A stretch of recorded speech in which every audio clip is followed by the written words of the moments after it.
Good morning, everyone. My name is Britt Red.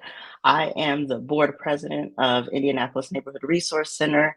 Welcome to the 11th annual Neighbor Power Indy. presented by Citizens Energy Group. This year's themes, Resilient Neighborhood, has been about sharing how neighborhoods are supporting one another and moving forward. For 11 years, Neighbor Power Indy has brought together neighborhood residents, community leaders, business owners, nonprofits, corporate partners, government staff, and elected officials from all over Indianapolis to gather, to learn, to share, and celebrate accomplishments around neighborhood issues we all face. Thank you for joining us virtually this morning and at our in-person meetups around the city over the past 2 weeks. During today's event, we will present the annual Neighbor Power Indy Awards, which recognizes grassroots activities and accomplishments that strengthen our neighborhoods. We'll also celebrate the 2 neighborhoods and 9 neighbors who have completed the Indianapolis Community Building Institute. We'll honor 3 matriarchs who are members of the community who have helped write the story of their neighborhood. We'll also honor rising leaders who are neighbors who have demonstrated leadership, lifting up, communicating with, and embracing members of the community. We'll close out by hearing from a few of our neighbors who submitted videos to share their story. A special thank you to the supporters who made Neighbor Power Indy possible: the Marion County Health Department, Old National Bank, the City of Indianapolis Department of Metropolitan Development, the U.S. Department of Housing and Urban Development, and Neighbor Power Indy's presenting sponsor, Citizens Energy Group. Thank you so much for your support. I am pleased to share a brief video from Mayor Joe Hogsett. Good morning. Welcome to the 11th annual Neighbor Power Indy event. In the years since the previous Neighbor Power Indy closing session, we've been through so much as a city. Consequently, the efforts we celebrate today have never been more important. And that's because we believe that neighborhoods are at the root of what makes our city so special.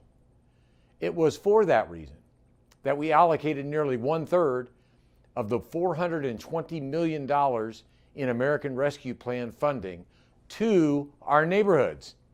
That meant $10 million to reclaim blighted, vacant, or underused properties for redevelopment. It meant $17.5 million in updates for neighborhood playgrounds and Wi-Fi across many of our parks. And it meant $50 million in infrastructure updates to prevent flooding in residential areas. But as this group knows well, the most meaningful upgrades to neighborhoods most often come from the neighbors themselves. So, to the matriarchs, the rising leaders, and all awardees we will recognize today, congratulations. Because of you, our city of neighborhoods can meet the challenges of a difficult era. I thank you. Thank you for your support, Mayor Hogsett. Neighbor Power Indy is about sharing stories of neighbors and partnerships that strengthen our neighborhoods and our city. I want to recognize and thank the 14 organizations and neighborhoods who submitted videos. These inspirational videos can still be viewed on INRC's website, www.inrc.org. Thank you to the following partners who submitted videos: Back on My Feet, the City of Indianapolis Department of Metropolitan Development, Employ Indy, Fountain Square Alliance, Friends of Belmont Beach, Harrison Center, Health by Design, Indiana Forest Alliance, Makita, Lavelle, and Trip Monitoring, Norwood Lovetown, ProAct, INRC's AmeriCorps Public Allies Program, West Morris Free Methodist Church, and Westminster Neighborhood Services. Since the 14 videos submitted by partners went live on March 1st, hundreds of neighbors have viewed these videos. Today, we are pleased to announce the top 3 videos. I don't know if we have those available. Well, thank you to all those who submitted the videos. Those are still available online for you to check out. at our website. Also, today would not be possible without the support of Citizens Energy Group, who has been a true partner of Neighbor Power for many years. I'm pleased to introduce and welcome the community and stakeholder manager uh, for Citizens Energy Group, Rhonda Harper, to present the Neighbor Power Indy Community Awards. Thank you so much, Brett. And thanks to all of you who shared your stories and to all of you for all that you do to make Indy's neighborhood stronger and more resilient. As Britt mentioned, my name is Rhonda Harper. I work at Citizens Energy Group as the Community and Stakeholder Engagement Manager, and Citizens is very proud to be the presenting sponsor for INRC's Neighbor Power 2022. Today, I have the honor of presenting this year's Neighbor Power Indy Community Awardees, neighbors working in collaboration with a variety of partners on a community identified priority. These awards recognize activities and accomplishments that are transforming our neighborhoods and, in turn, making our city stronger. We will be presenting two awards today. The first Neighbor Power Indy Award is the Building Local Economy Award, recognizing grassroots projects that improve business diversity or economic aspects of a neighborhood. Previous awardees include the Old South Side Neighborhood Association's Property Showcase, Better Block Indianapolis, and last year's awardee, Crossroads Education Foundation. The 2022 Neighbor Power Indy Building Local Economy Award goes to Mike's Variety Store.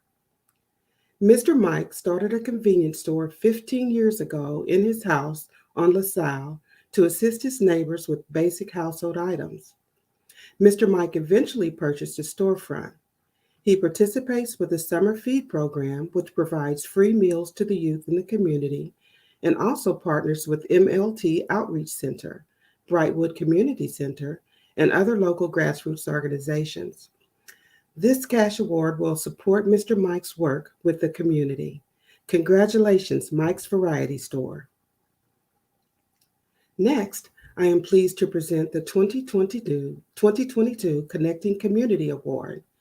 This award recognizes neighbors and neighborhood-based organizations who work to improve services, education, or cultural aspects of the quality of life in their neighborhoods. Previous awardees include Hawville Strong Neighborhood Association, Bethany Community Gardens, and last year's awardee, Black Women in Charge. This year's Neighbor Power Indy Community Award goes to Memory Keepers Project. Memory Keepers is an exhibit, online collection, and community conversation to record, evaluate, and archive the histories of memory keepers who have lived and worked and played in the Twin Air Neighborhood Coalition neighborhoods for generations. In 2021, Memory Keepers featured portraits and recorded interviews of community memory keepers from the Tank neighborhoods.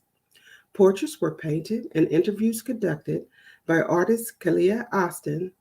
These small and often overlooked neighborhoods are filled with people of diverse backgrounds: Black, Hispanic, Latinx, white, old, young, immigrants, and all have stories to tell about the changes in the neighborhood through the years, and stories that should be shared with others. Congratulations, everyone, and thank you for all you do to strengthen our neighborhoods and our city.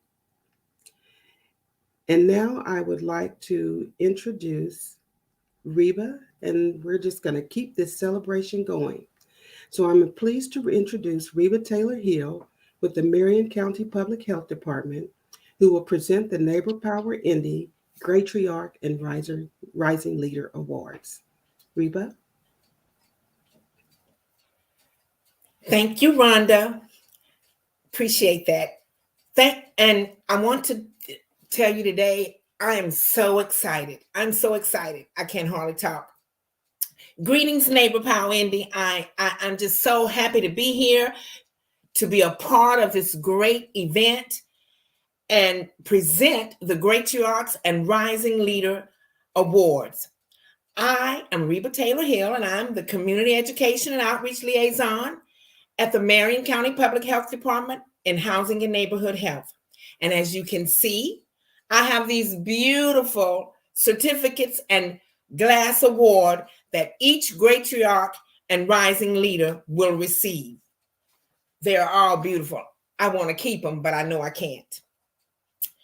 The Harrison Center for the Arts has defined a Gratriarch as a member of the community who has helped write the story of the neighborhood. This could be someone who sits on their porch every day and waves to their neighbors, someone who helps to raise the kids of the neighborhood, someone who pastors a church, has lived there for an extended amount of time.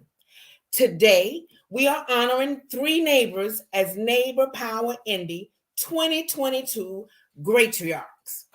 Our first Gratriarch of 2022 is Judith Essex. Judith Essex is from the Old South Side, and she was nominated by Jed Fuller. Jed nominated Judith for the 10 plus years of hard work. Judith is a force, yet leads with kindness.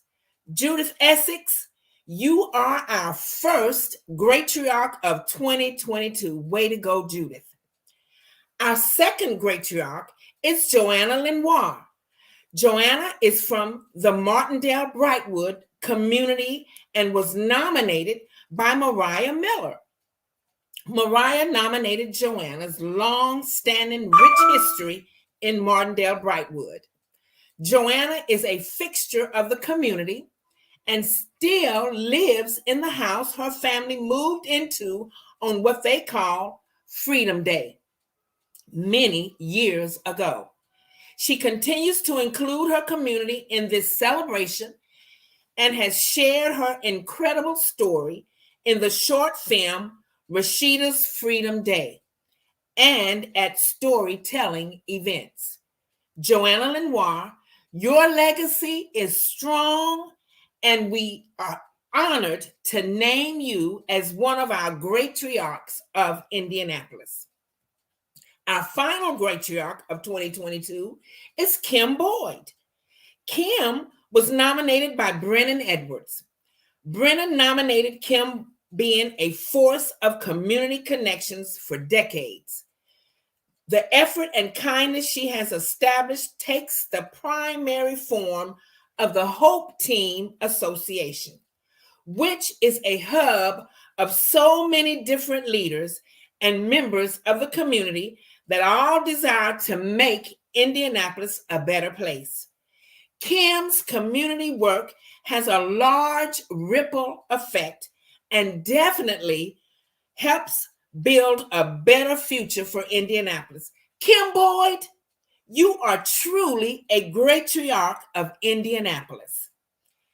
Now, in addition to the Gratriarch Awards this year, we are celebrating Indianapolis's rising leaders.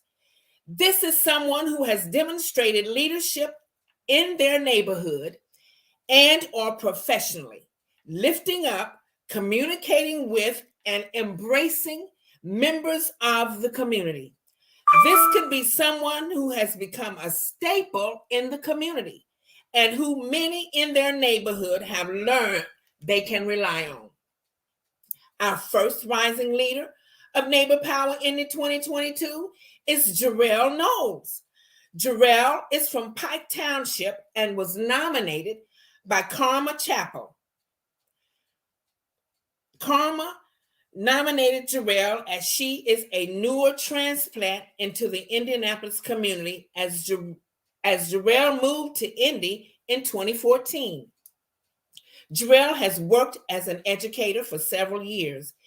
It is obvious that Jarrell has made a positive impact on her students as they are quick to celebrate her when running into her at the grocery store, YMCA, or even in the apartment complex. At Eagle Creek Church of Christ, Jarrell volunteers at the food pantry, even after a long week of work. Jarrell is known for saying, "Love thy neighbor as you love thyself," period. Jarrell Knowles, You are truly a rising leader, and Indianapolis is happy to have you call it home. Our second Rising Leader Award goes to Tyshawn Lombardi. Tyshawn was nominated by LaShawn Triplett. LaShawn nominated Tyshawn for work on making a difference in his community, even at a young age. Tyshawn is a junior in high school, and when he has free time, is a junior youth leader at Makita Love and Trip Mentoring Program. Tyshawn does community outreach, which includes feeding his neighbors by delivering food to the elderly residents or cutting grass in the summer. Tyshawn has also spent his summer reading to elementary students and helped pass out books with MLT's Summer Literacy Program. Tyshawn is a rising leader, and we are happy to recognize his hard work and passion. Well, our final rising leader of 2022 is Justin Winkle from the Far East Side neighborhood. Justin was nominated by Jamaro Johnson.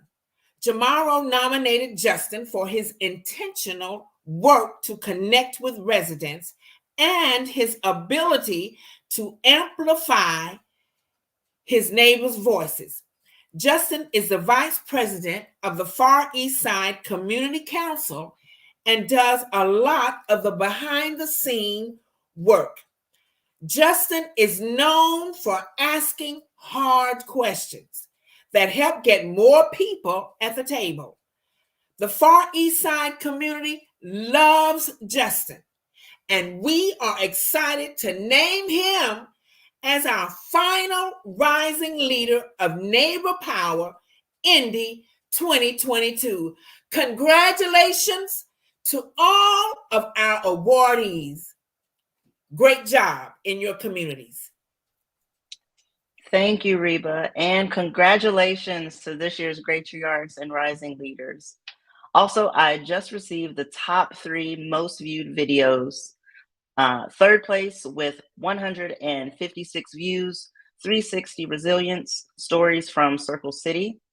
Second place with 282 views, United We Stand, 46218, hashtag community strong. And first place with over 1,000 views, Yes Indy's advanced manufacturing training. Congratulations to all y'all with the great videos, and I'm glad people are checking your videos out. Earlier this month, INRC concluded our 7th Indianapolis Community Building Institute. Leadership development is critical to supporting residents as they enhance their own neighborhoods. ICBI is a training program that incorporates neighborhood organizing, asset-based community development, and leadership development with a community-based project. The program is open to all Indianapolis neighborhoods and community-based organizations, and we invite you to learn more about it. I'd like to introduce INRC's Neighborhood Training Director, Sharon Logan. Thank you, Britt. So I'm so excited to be here with all of you today. The energy so far has been just amazing, and it's just such a wonderful day to start our Saturday. So in January of this year, 2 neighborhoods committed to coming together bi-weekly to learn together and to collaborate through INRC's Indianapolis Community Building Institute, or better known as ICBI. It is with great pleasure that I am able to share with you the names of the neighborhoods and the neighbors who are our most recent ICBI graduates. From Riverside Civic League, we had the wonderful Karina Jackson, Greer Crosley, Royal Toll, and Esther Irvin. And from Chapel Rock, both West Side neighborhoods, we had Matt Cutler, Ron Greiner, Diana Ludwig, Carissa Hintz, and Holly Brown. All of these wonderful residents are passionate about Indianapolis and building community through asset-based community development and servant leadership. I am so excited to congratulate both Riverside Civic League and Chapel Rock. We are so excited to have you as INRC's alumni network. Thank you so much. Give me 2 seconds because I'm doing multiple things. Congratulations to this year's ICBI graduates. We look forward to working with you and seeing all you will do to strengthen Indianapolis. Now we're excited to hear from a few neighbors and organizations who submitted their stories of resilience this year. I would like to introduce Marianne Scott, a fellow INRC board member and Neighbor Power Indy Planning Committee member who will moderate this morning's discussion. Welcome, Marianne. Thank you, Britt. Again, as Britt said, I'm Marianne Scott. I'm the Director of Community Relations for Christ Church Cathedral, located on Monument Circle. I'm so glad to be here to introduce and moderate our panel this morning. And without further ado, let me introduce our panel. First, we have Ebony Chappelle, who is a writer, public speaker, and community organizer, and she is joining us to talk about Friends of Belmont Beach. Next, we have Darren Slack, PROACT founder and CEO, who will be joining us to talk about the video he submitted, Standing in the Gap. And last but certainly not least is co-pastor Dee Franklin of Salvation and Praise Worship Center, who partnered with Westmore's Church and will be talking about beginning Project Lydia. Thank you, panelists, for being with us. We're excited to hear what you have to say.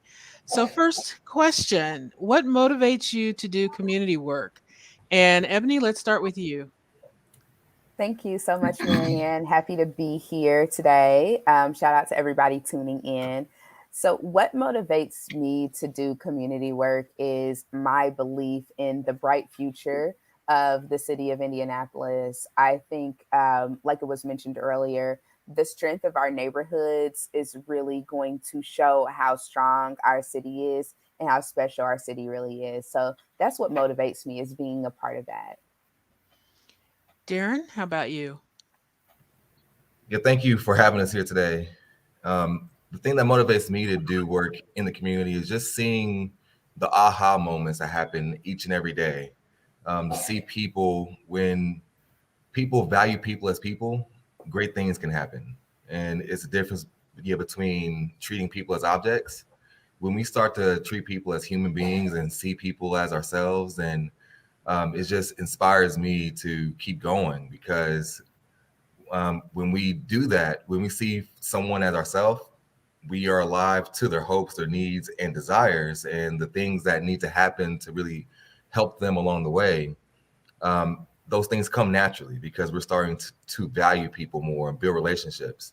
And so seeing that aha moment, and not only the lives of vulnerable populations, but our youth. My work stems with primarily working with vulnerable youth through community schools, and seeing our kids realize something inside of them, that they have a value that they can give to other people, just keeps me waking up every day at 5 a.m. to do the work I do. Thank you, Darren. Pastor Franklin. Yes, I'm Pastor Franklin from Salvation and Praise Worship Center. My husband and I pastor, and I also own a business called Just for Today Counseling Services. Our Christian counseling service is right in the same building as Westmore Street. What motivated me was my mom. And I have to say, because I was young and she would go around in the neighborhood, she would send us around in the neighborhood to go collect up all the children. And then she would give them Bible lessons and Bible study. And then we get treats and things like that. And I continue to grow up. We have a large family. It's 10 of us. And so we were singers and all that stuff in church. And basically, I was raised in the church, my PK kid. And so that's what motivated me. And then being able to partner with Westmore Street Church was just, it was awesome thing to see them fill the church during the Harvest Festival and during the Winter Fest. They expected only 300 people and ended up with almost 500 people, and it was such a diverse group of people. And I love serving in our region. Hope to see that we can see a great difference on the West Side as we continue to work together and partner together. So, for each of you, how did your organization or group reach out to get additional volunteers to help with your initiative and or work? So, Darren, let's start with you. So Proact Indy is a service organization. So our work stems around volunteer engagement. So we are volunteer managers at heart, and we are particularly skilled at engaging large groups of people in the community to help meet needs. And so for us, I mean, we had systems built to communicate with volunteers, a volunteer management system, as well as partners that allowed us to get the word out about what we were doing to help support vulnerable populations. And so the video that we shared was our work during COVID-19, when we mobilized several different food pantries and several different volunteers to use their personal assets to meet community needs. For example, we saw that there was a need that many food pantries couldn't get rid of all their food because people couldn't get to the food pantries. And so we had this 28 passenger bus that we then weren't using because no one was going anywhere and we weren't doing any programming. But we repurposed that 28 passenger bus to be a mobile food pantry. So we would pick up food from the food pantries and take them to neighbors in need that couldn't leave their homes because they were immunocompromised or they didn't have transportation. And there was so much need. We set up some technology systems on the back end. When neighbors needed food or needed supplies, they would submit a ticket because we repurposed an IT ticketing system. You know, if you email like a help desk or something at any business and you get like a ticket that says, hey, somebody will get back to you in so and so amount of time. We did just that, but just for needs in the community. And there was so much need that we then started to ask individuals to go out into if they had the means to buy extra groceries, do that. And we would send somebody to pick those groceries up from your doorstep and then take them to people in need. And so it was a system that we embraced technology that allowed us to communicate with large groups of diverse people, and also having the coordination behind the scenes to get people to where they needed to go. And so it was an incredible effort by our partners and our volunteers to really get the word out, to leverage social media, to leverage our technology, to use the systems to meet needs because people wanted to help. They just didn't know how. So equipping them with that how just made all the difference. So, Pastor Franklin, same question. How did your organization or group reach out to get additional volunteers to help with your initiative? I am partnering with Project Lydia, which is Westmore's Free Methodist Church, and we also worship in the same building with them. And I'm answering their questions for them today, representing them. And one of the biggest needs we had for Project Lydia was the class presenters. The business owner perspective was key. We relied on our neighborhood and church partners to suggest and introduce us to people who later agreed to present. Each time we asked for someone to contribute, we told them the story of Project Lydia and its mission to surround young adults with support. When innovators were ready to present their business plan, we asked area business owners and young adults who would serve as fresh eyes to listen and offer suggestions.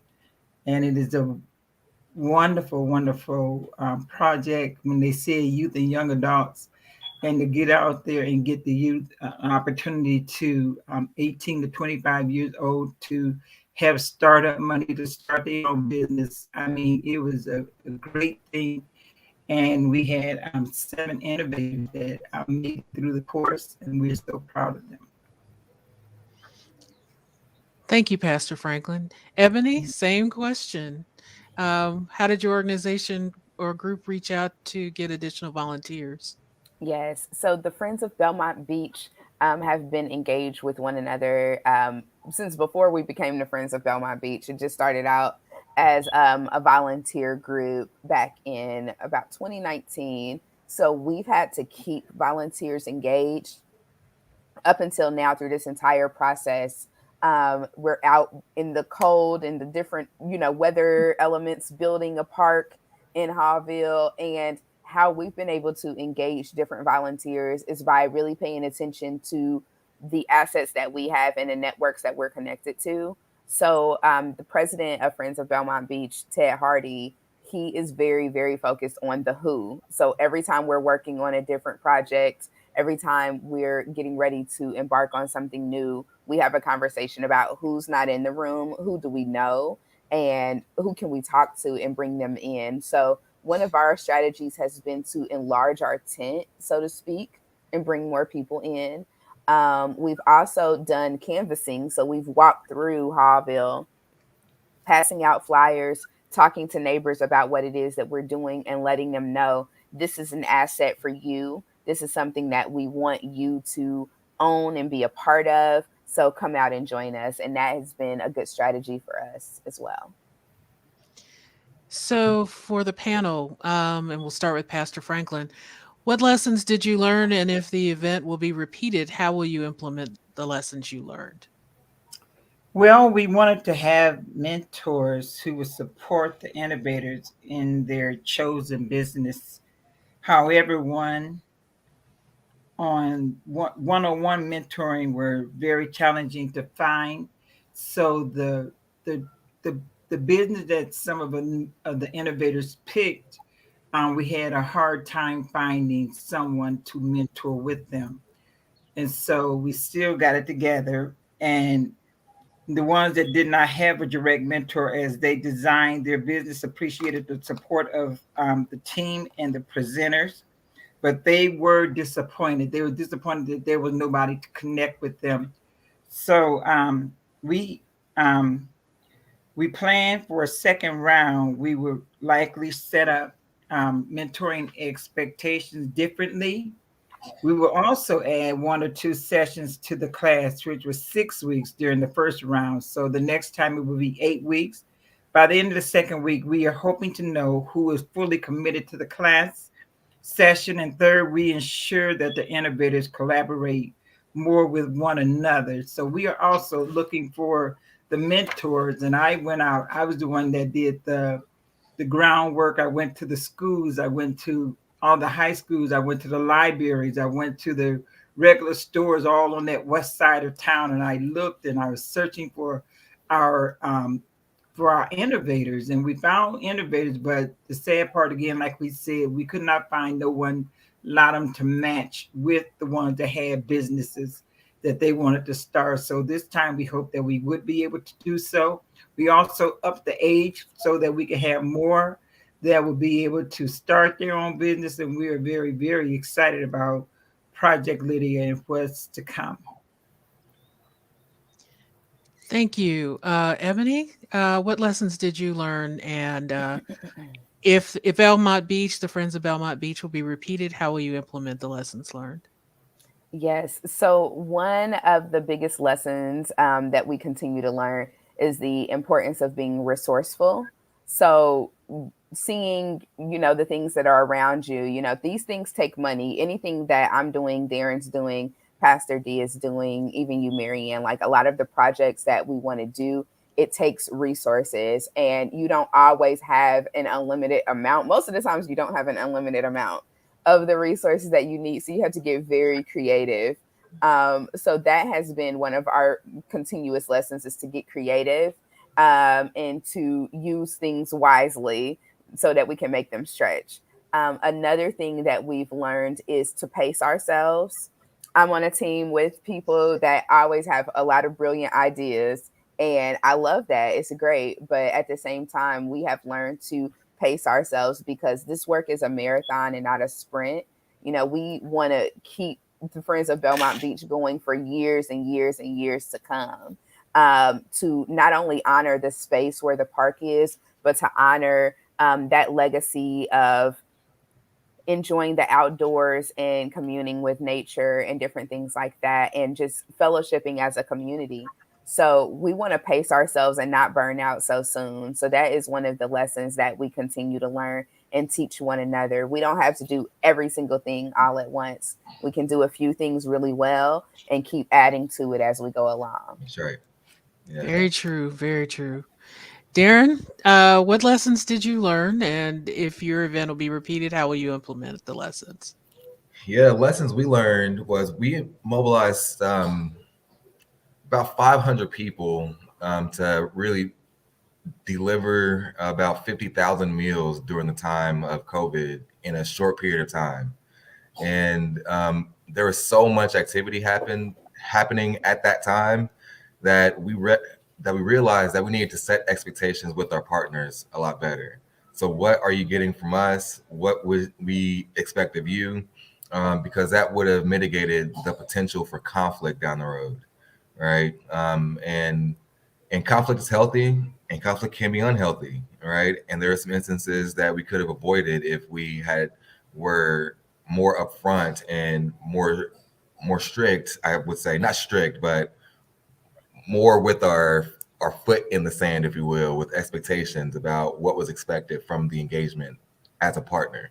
And then with that, the second lesson learned was to really help promote the idea of shared value.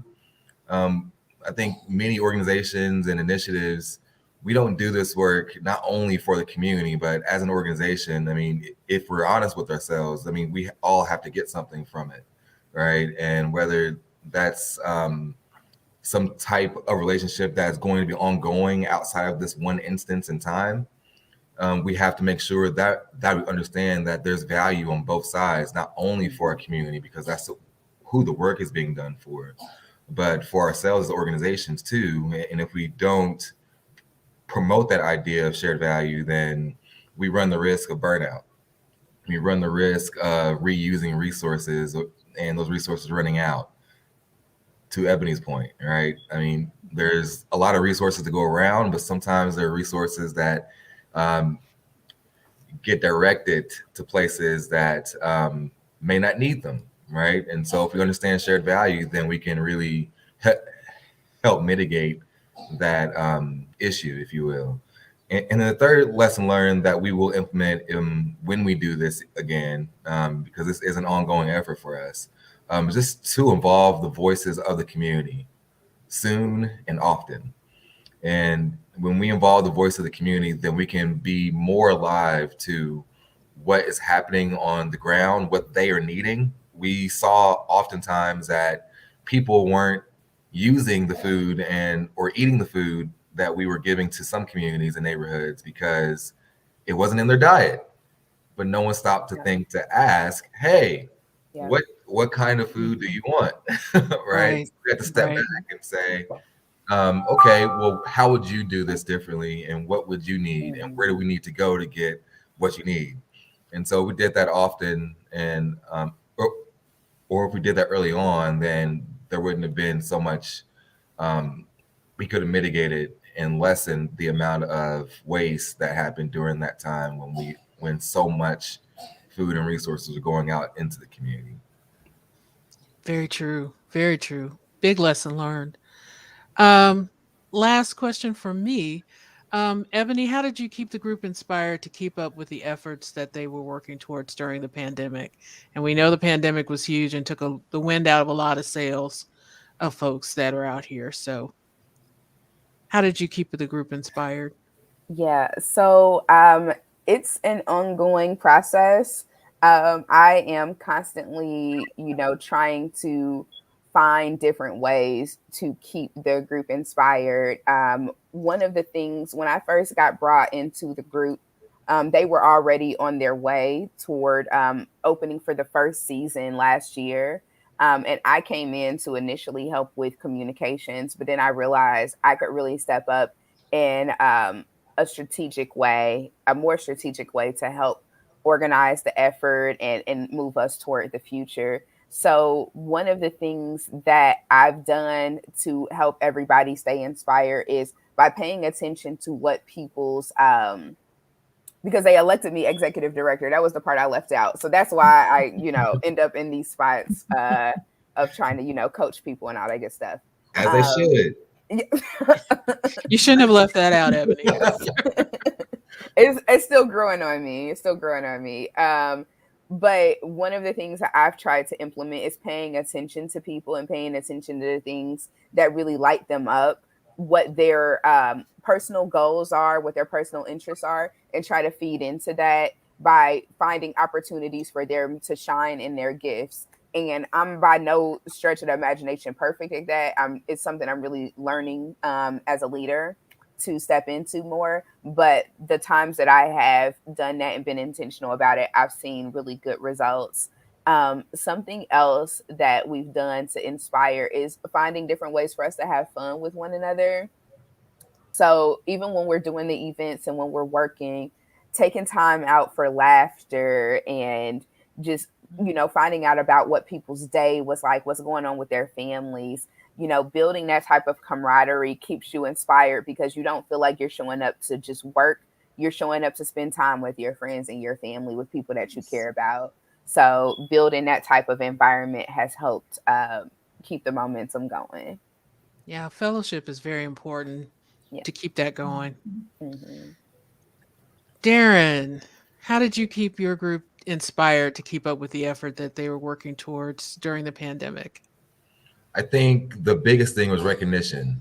In the pandemic, I mean, we were in a space in time where we weren't encouraged to engage with people, to engage with humans. And sometimes we humans need that validation from people and that connection. So recognition and recognizing people and showing them that they are seen and that they deserve to be seen, and that Yes. the work that they're doing is not only valued, but that they are valued as people. So just affirming people in that way really help keep them inspired and feel connected to the work. And then really just what Ebony said, just finding opportunities to connect as much. Yeah, be as social with our team and with our volunteers as much as we could have, right? And whether that's virtual cocktails and cheese, and we do a trivia night over Zoom or something, right? We did those things to feel connected because we wanted to make sure that our people were valued, right? And then the other thing as well was really helping our people see that their work mattered, right? And so encouraging them to really candidly ask the people that we were serving, hey, how'd you feel about this, right? And then really getting those testimonials from the people that we were serving helped validate the work and keep people going and feel connected to the heart and the feeling and the emotional side of this work, right? And I think the third thing too is, as a leader, it was important for me to lead from the front, and so not to just be directing people to say, hey, you're scheduled to go here at this time at this place. No, I was in my car picking up food and delivering it myself, right? And that encouraged other people to do the same. I said, hey, if we're so scared of this, not to minimize what was happening, but if we're going to really meet needs, we need to look COVID in the face, quite frankly, and say, hey, we are going to rise above this virus that is disconnecting us. And I'm going to put my mask on, my gloves, and I'm going to get in my car and deliver this box of groceries to this family way across town, because that is what I'm called to do. And I Well, think that encouraged people to do the same. it's important to model the leadership that you want to have, you want to see. Right. So you were doing Exactly. that. Yeah. Yeah. Thank Yeah. you. So that's how we kept Yeah. people inspired. Thanks, Marianne. Thanks.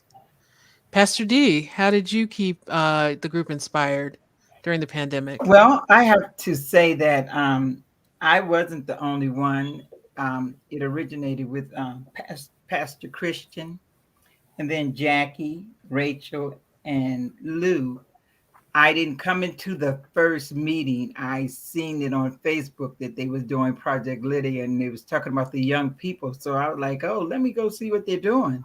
So I joined them in the second meeting. So I have to give um, credit to Pastor Christian, Jackie, Rachel, and Lou that gave me this opportunity to speak on their behalf. And so our group of innovators had many barriers to overcome, which were likely worsened with the pandemic. To say that some of them they're all young. So we had some of them had to ride bikes and stuff to the place. And this was during the winter time too. So it really, really it really encouraged me to see them push to come out to be a part of this project. Still, our team made sure that they could address as many obstacles as possible. We encouraged each person to communicate if they had issues with transportation or class expectation. Our team members met virtually and by phone with the innovators to answer questions, help them with the business plan, and to budget and the budget components. Most of our class members was also working or caring for child care full time. Flexibility was a necessity. So with that, we were able to help them pick them up if they needed to be picked up. We made sure that there was food for them when they came in the evening. Some of them were just running in from one job to the other. Some had children, and then like I said, we had the one that would come in on his bike, and I mean that just really encouraged me during the pandemic. They all could have said they quit, they could have did anything, but I am so proud to know that they did a great job and that the barriers did not stop them from doing what they needed to do. So that's what I think was great about during the pandemic. Yes, thank you very much. It's very important to keep people going during this kind of a pandemic and time period that we're in. And we're all sick of Zoom and we're all sick of the online meetings, but that's a part of what our life has become. So it's very important. Yes. Those were all the questions for me. I'm going to go ahead and open this up to the audience and I will read the audience questions for you all. Does anyone from the panel have advice for neighbors who want to create an initiative or project to better their neighborhood, particularly those who are new at community engagement? So, Darren, would you like to tackle that first?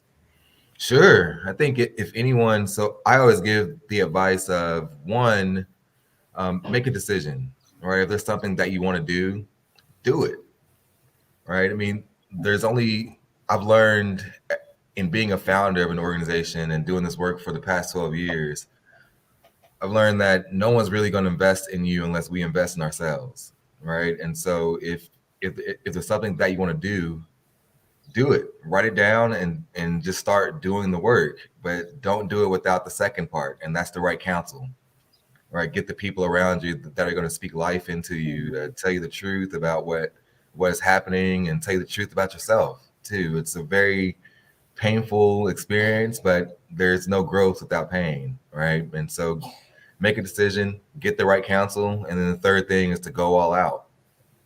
You get those people around you that are going to support you and be honest and totally transparent with you. Go all out, right? Because then you have that team around you that's going to push you to make that project happen and sponsor you to make that project work, because they will then be invested in you, and then ergo your initiative and project. Pastor D, would you like to tackle that one too? Yes, I would think that it would be good for them to maybe gather a couple more people that have the same idea that she has, and see if there's a group of people that are either already doing it, or like West Morris is right there, sits right there on Morris Street, this great big church, and they got awesome things going on there.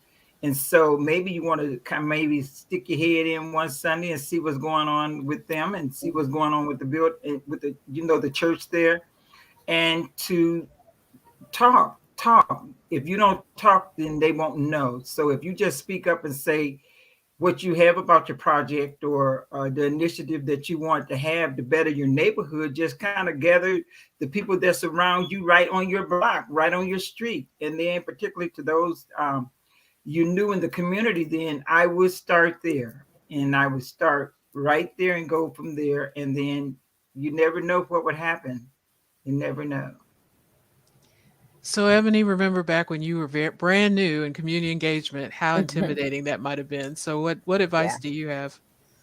Yeah, so I want to pull out a theme that I heard from both Darren and Pastor D, which is collaboration. I think that is so Yes. important. So before you go start something new, find out what already exists and see how you can play a part, because you may be able to help elevate something that already exists. You may be able to help evolve something that already exists. You may be that missing piece in the room. So the way that you find that out is by collaborating with other people. To Pastor D's point, getting out into your neighborhood and finding out who's doing what, finding out what resources exist, and really doing that. I also always encourage people, to Darren's point about having good counsel, talk to your elders, and more than talk to them, listen to what they have to say.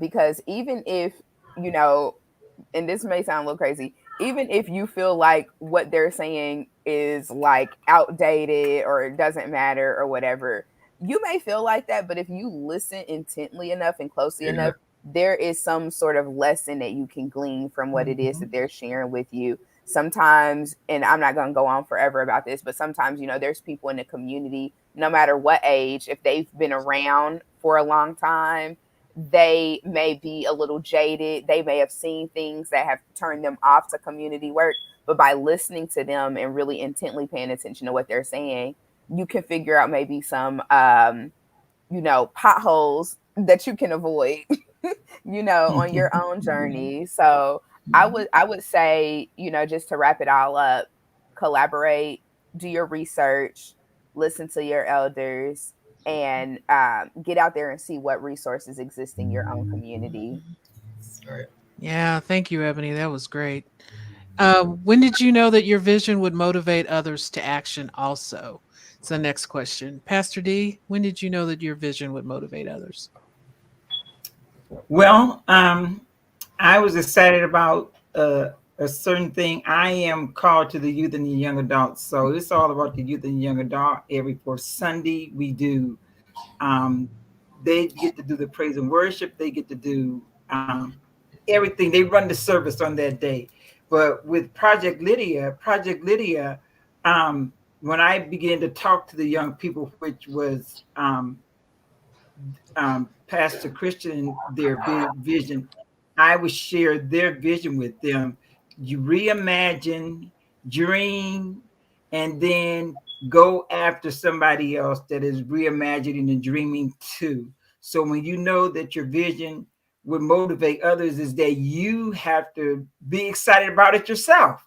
If you're not excited about your vision, then nobody else is going to be excited about your vision. And that's how you get people to come alongside you, come along with you, maybe perk them up to do what they really wanted to do, that they can reimagine again, they can dream again, because you started them to want to try to want to dream again or reimagine. So um, my my vision and Pastor Vision is almost the same. It's about outreach and about people of all nation, creed, color. We come together as one group of people, and we do the harvest thing together.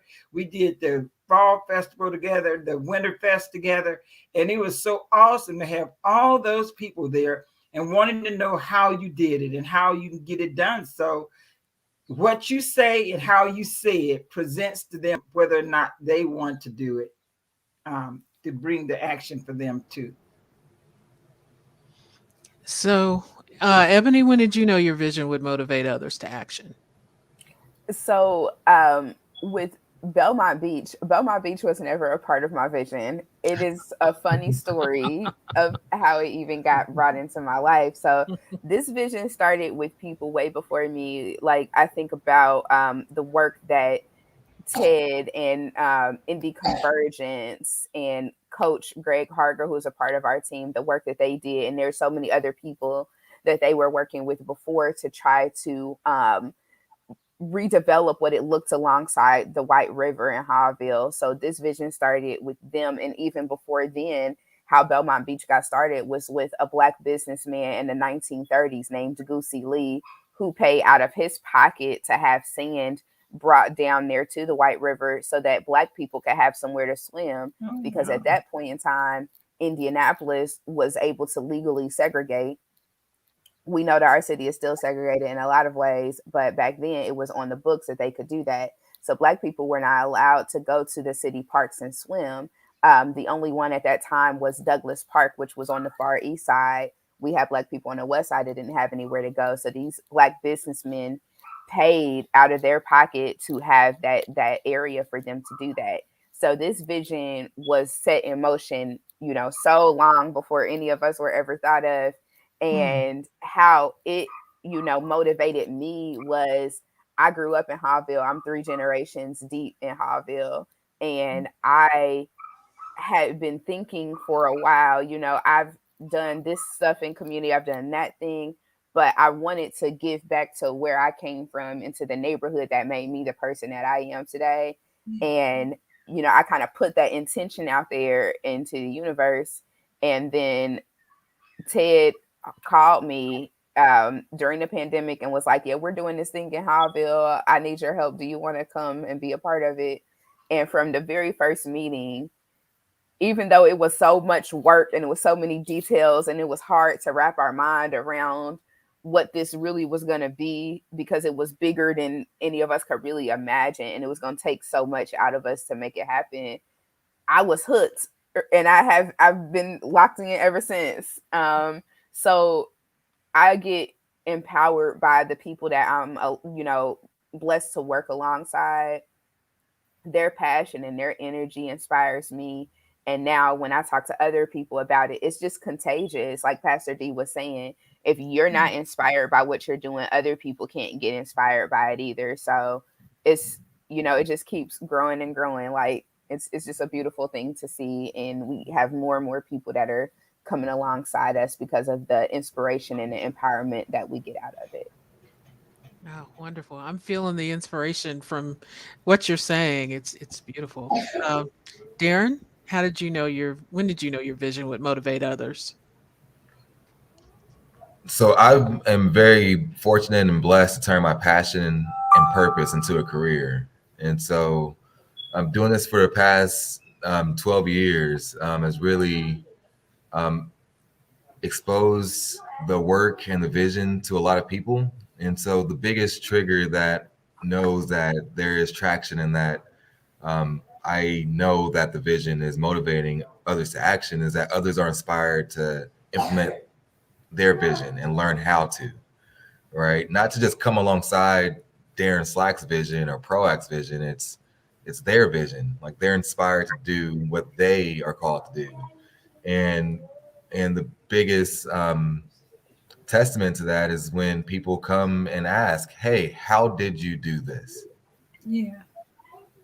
How? I want to learn how this happened. And I think getting to a point where you can share the good, the bad, the ugly with no shame, right? It was hard for me to get to the point to just share. I only shared the good, right? I didn't share, hey, this is what's going on underneath the surface. Once I started opening up and being vulnerable in that way, that's when things started to really change, not only for Proact, but for me personally as a leader. There was a time, my title right now is CEO. It wasn't always that way. I stepped down as CEO one time. And to know that people were still investing and wanting to come alongside was just a trigger to say, hey, this vision is being realized in some way outside of the organization's founder or the initiative's founder. And that's very humbling. That's incredibly humbling. But to know that we can connect with other people for them to see what we see as leaders and as visionaries, is just an incredible feeling, and to inspire people to use their life experiences to start their own thing and work towards turning their passion and purpose into a career. That just keeps me motivated and inspired to know that my passion and purpose is now helping other people realize their passion and purpose. And how cool is that? Mm-hmm. How cool is that? And whether they're employees or volunteers or mentors or mentees rather,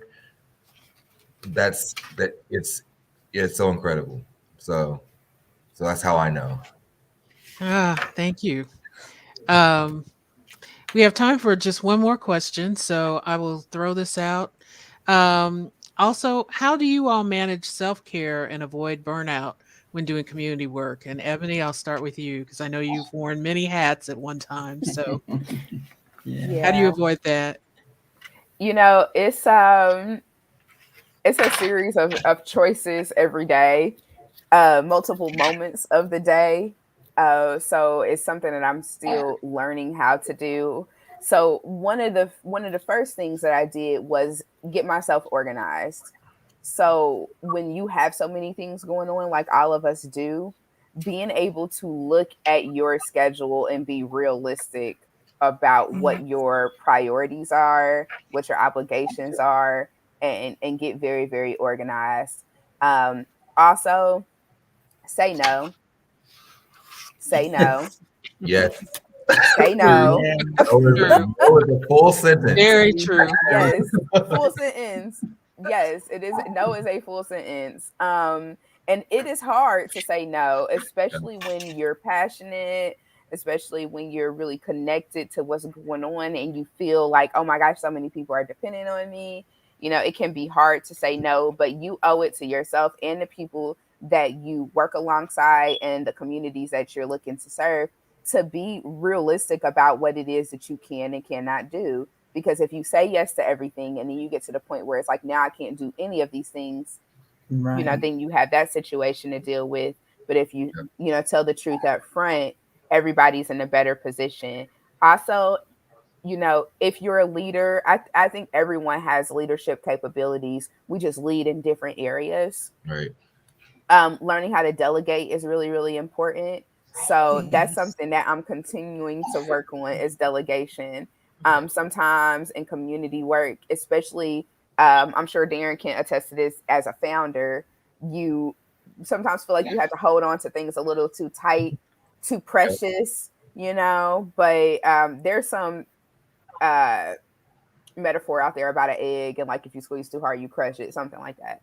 But I think about that. Sometimes we hold on to stuff way too tight because we think it has to come out of my brain, it has to be done with my hands, and I have to be involved in every aspect of it. And that is absolutely not true. The reason why you have a team is because everybody brings something to the table that they can share. So Yes. you have to like get out of the way and not feel like you have to do everything. And that Yeah. just those things alone should solve some of that burnout. And I would say the last thing I would share is knowing how to turn it off. So you cannot be about like sure the community, a lot of times people that do this work, it is a part of your calling, like your divine calling, but you are a multifaceted person. So your whole life is not, what's happening at the church, what's happening with, donating the food. You are, you might have kids, you have loved ones, you have friends, you have other aspirations, things that interest you. So knowing how to turn it off and let things have their place so that you can enjoy the rest of your life makes you way better at whatever it is you're doing. Darren, you want to hop in on this? What Ebony said. Was that a Yeah. cosign?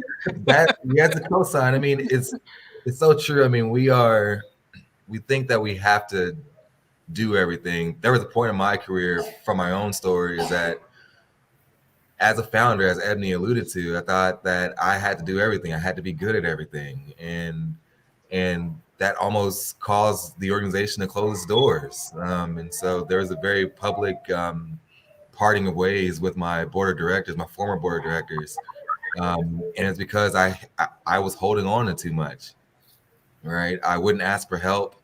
We had founder syndrome, and I wouldn't let the board in on everything that was going wrong in the organization because everything was centered around me, right? And so that experience just taught me what the power of vulnerability and transparency can do, right? And what Ebony is saying is so spot on. Like if we can just ask for help, and if like I know myself now, and so if there's any advice I can give to you, Ariana, or Ariana, is that just know thyself, right? If we are particularly good at something, stay good at that thing, right? And then there are people that are better than you at marketing, for example, or writing. Those people are investing in you for a reason. Leverage those people. That's self-care. Asking for help is self-care, right? And I think this hustle culture has really getting us into this mold that we have to work all the time. This is exactly what Ebony was saying as well. Like this hustle culture is saying, hey, you live, breathe, and eat this stuff, so you are this thing or this initiative or this organization, and we are much more than that. And it took me a long time to realize that I'm much more than Proact, and Proact is much more than me, right? And so I had to give myself permission to rest and let go of let go and trust the people that say that they are going to help and invest, and give them space to fail too, right? So we have a team of 8 people now, and they tell me all the time, Darren, stop poking your nose in our mess. I would say another word, but they would say, Darren, stop poking your nose in our mess and let us do this. We got this. All right. You take Saturday off, you go, we got this. And it took me a while to just say, okay, I'm going to go home and spend time with my kids, or I'm going to go on a respite and get a massage, right? Yes. So ask for help, trust the people around you, the people that say that they're going to do. If they don't follow through, then that's a lesson learned. But you have to trust and let go. And asking for help from me has been the greatest mode of self-care that I've ever had to do to avoid burnout. So That is so challenging, asking for help. We just it don't we don't know how, and we don't want to. So right. uh Pastor D, how can you tie this in a bow and wrap it up for us on avoiding Well, burnout? I just want to say ditto to Darren and Ebony. You all said everything that I would have said. And I would just say that holistically, take the holistic approach, mind, body, soul, and spirit. And make sure that you take good care of yourself, because if you don't, you will pay the price. And so I just say to Ariana, is that your name, Ariana, to just take care of self-care, as Darian said, and Ebony said, it's self-care. Learn how to say no, period. At the end of that, no, it's a period, and that's it. It's done. Learn how to accept help. I had to learn how to do that as a pastor. I was trying to do everything.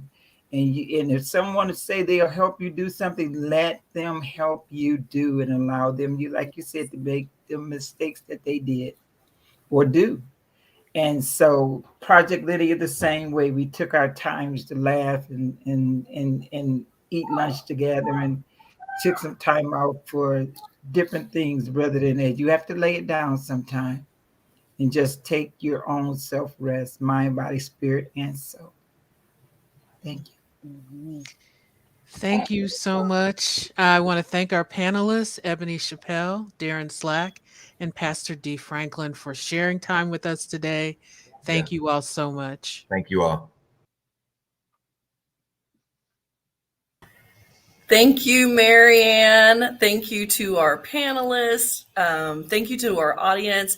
I want to really take a second to thank Marianne.